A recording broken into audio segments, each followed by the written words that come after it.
শিশির ফিরল রাতে। বিন্তি ঘরেই ছিল। শিশিরকে দেখে দাঁড়িয়ে বলল। সারাদিন কোথায় ছিলে? শিশির একদম অন্য রকম গলায় বলল। কেমন আছো বিন্তি? বিন্তি সে কথার জবাব না দিয়ে বলল। আমি আজ সকালে ফিরেছি শিশির। হ্যাঁ জানি। জেনেও এত দেরি করে ফিরলে? সকালে যেহেতু ফিরেছো তখন রাতে এলে পাবো, এটা ভেবে আর তারা দেখাইনি। বিন্তি চুপ করে রইল। শিশির অন্য রকম গলায় কথা বলছে। বিন্তি ভেবেছিল শিশির আগের মতো কয়েক দফা ঝগড়া করবে, কিন্তু সেসব কিচ্ছু না। বিন্তি অভিমানী গলায় বলল। তুমি এবার আমাকে আনতে গেলে না কেন? তুমি নিজের ইচ্ছেতে গেছো, আমি আনতে যাব কেন? আমি তো নিজের ইচ্ছে আগেও যেতাম, তখন তো আনতে যেতে। তখন ভুল করেছি, আসলে আমি তো একটু পাগল টাইপ, তুমি তো জানোই। বিন্তি থেমে গেল। এই ছেলেটা এভাবে কেন কথা বলছে? শিশির বলল। আমি কয়েক মাসের জন্য দেশের বাইরে যাচ্ছি বুঝলে, 2-3 দিনের মধ্যেই যাব। যাবার আগে তোমাকে ফোন করতাম। বিন্তি চমকে উঠে বলল। দেশের বাইরে কোথায়, কেন? ইন্ডিয়া দিয়ে শুরু করব, বোরিং লাইফ আর ভালো লাগছে না, তাই ট্যুর ফুর দিয়ে বাবার টাকার শ্রাদ্ধ করব আর কি। শিশির কথাটা বলে হাসল। বিন্তি হ্যাঁ না কিচ্ছু বলল না, ফ্যাল ফ্যাল করে তাকিয়ে রইল। বিন্তি শিশিরের কাছে গিয়ে বলল। মা, শিশির নাকি ট্যুরে যাচ্ছে? হ্যাঁ, শুনলাম। ওকে আমার উপর রেগে যাচ্ছে? সে আমি কি জানি। আপনি একটু জিজ্ঞেস করেন না। শিরিন হেসে বলল। বিন্তি, স্বামী স্ত্রীর সম্পর্কটা একান্ত দুজনের হওয়া উচিত। রাগ, অভিমান, ভালোবাসা সবটুকু দুজনের মধ্যে সীমাবদ্ধ থাকা উচিত। সব সম্পর্কে স্পেস দরকার। তোমার আর শিশিরের সম্পর্কে আমি যেমন ঢুকবো না, তেমনি আমাদের মা ছেলের সম্পর্কেও তুমি ঢুকবে না, ঢোকা উচিত না। এতেই সম্পর্ক ভালো থাকে। আপনিও আমার উপর রেগে আছেন? রাগ থেকে কথাগুলো বলছি না। আজ অবধি তোমাদের কোনো ব্যাপারে আমি কিন্তু কিছু বলিনি। শিশিরের বাবা অনেকবার বলতে বললেও আমি বলিনি, কারণ তোমরা দুজন প্রাপ্তবয়স্ক ছেলে মেয়ে, সেখানে শাশুড়ি কিংবা মা হিসেবে আমার কিছু বলা ঠিক না। এক বিছানায় পাশাপাশি শুয়েও তোমাদের দাম্পত্য জীবন আর 10টা ছেলেমেয়ের মতো কেন নয়, এই প্রশ্ন কখনো করিনি, আর ভবিষ্যতেও করব না। বিন্তি নরম গলায় বলল। ওই দিন রেগে বাড়ি থেকে যাওয়া আমার একদম ঠিক হয়নি। আপনারা সেজন্য রেগে আছেন। ওই দিন বাড়ি ছেড়ে গিয়ে তুমি একটা ব্যাপার বুঝিয়ে দিয়েছো যে এই বাড়িটাই এখনো তোমার হয়ে ওঠেনি। ঝগড়া, মান, অভিমান তো সবারই হয়। বাবা ছেলে, ভাই বোন, মা ছেলে সবার হয়, তেমনি স্বামী স্ত্রীরা হয়। এটা সংসারের নিয়ম। তাই বলে বাড়ি ছেড়ে যাওয়া কোনো সমাধান না। এই বাড়ি যতটা শিশিরের ততটা তো তোমারও। রাগ হলে সেটা বাড়িতে থেকে দেখাও, বাড়ির বাইরে কেন যেতে হবে? বিন্তির মুখ দেখে শিশিরের মায়া হলো। এতগুলো কথা বিন্তিকে না বলেও পারছিল না। শিরিন বিন্তির মাথায় হাত বুলিয়ে দিয়ে বলল।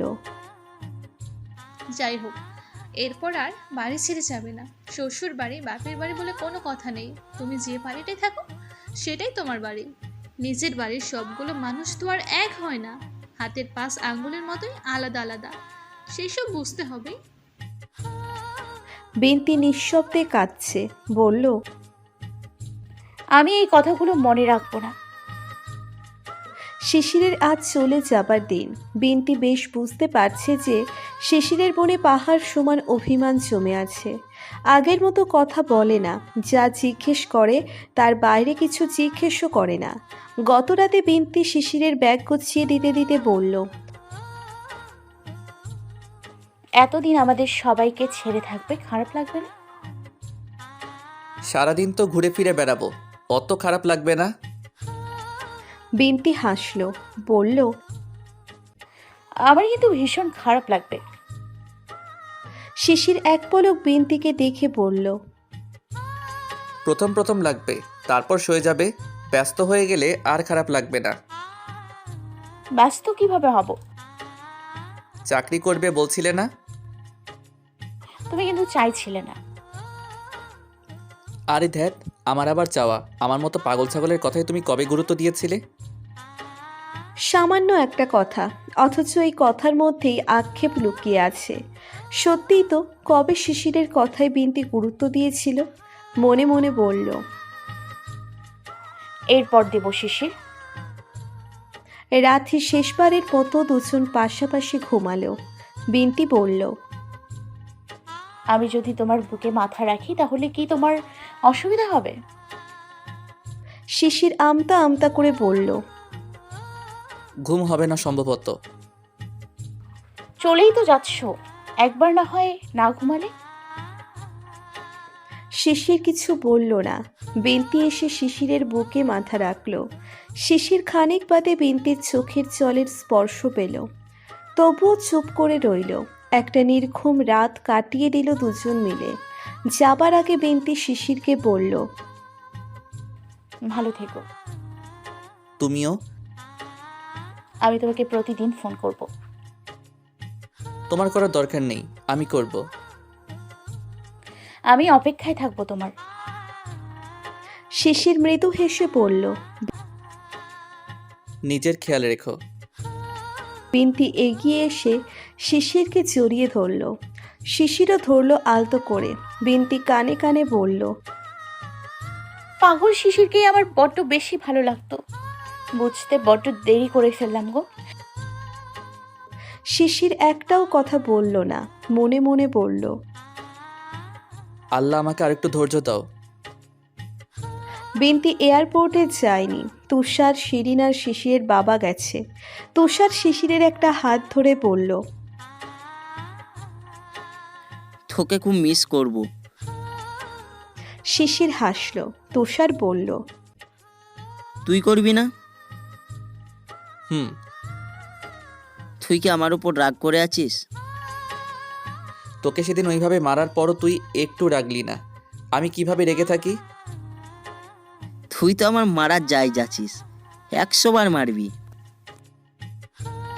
শিশিরও হেসে ফেলল। এয়ারপোর্টে এসে শিরিন শিশিরকে একা ডেকে নিয়ে বলল। তুই অনেক দিনের জন্য যাচ্ছিস না। বাবা তোমাকে বলে দিয়েছে? আমার একটুও কষ্ট হচ্ছে না। একজন নতুন শিশিরের অপেক্ষায় থাকবো। তাড়াতাড়ি ফিরিস।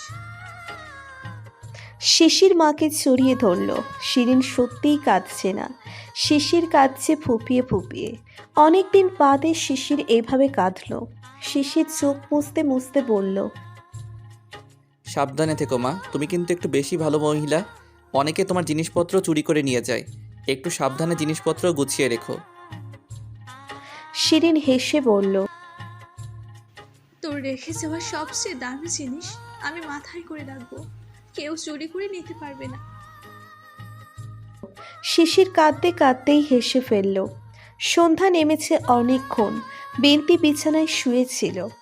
শিশির যে জায়গায় ঘুমায় সেখানে এখনো ওর গন্ধ লেগে আছে। ছেলেটাকে ও শিক্ষা দিতে চেয়েছিল, উল্টো ওকেই শিক্ষা দিয়ে চলে গেল। বিনতি বিছানা ছেড়ে উঠে ডায়েরির খোঁজ করতে লাগলো। ওই ডায়েরিতে অপ্রেমের গল্পের শুরুটা আছে, শেষটা কবে লেখা হবে কে জানে। বিনতি ডায়েরি খুঁজে পেল না। তন্ন তন্ন করে সারা ঘর খুঁজেও ডায়েরি পাওয়া গেল না। শিশির নিয়ে গেছে। ডায়েরি খুঁজে না পেয়ে বিনতি সবটা বুঝে ফেলল। বিনতি দুহাতে মুখ ঢেকে কেঁদে উঠল।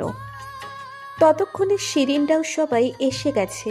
শিরিন এসে বিনতিকে জড়িয়ে ধরতেই বিনতি বলল। মা, শিশির আমাকে এত বড় শাস্তি কেন দিল? আমার ডায়েরিও নিয়ে গেছে।